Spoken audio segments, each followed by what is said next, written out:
ఏ రాయి అయినను నా పాదములకు తగులకుండా ఎత్తి పట్టుకుంటివి. నీ వెళ్ళు మార్గములో ప్రమాదమేమియు సంభవించకుండా తోడుంటివి.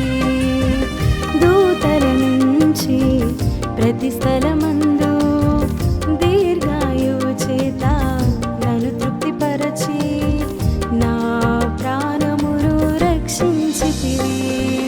నీకే స్తోత్రం నా యేసయ్యా, నీకే స్తోత్రం నా రక్షకా, నీకే స్తోత్రం నా యేసయ్యా, నీకే స్తోత్రం సంరక్షకా.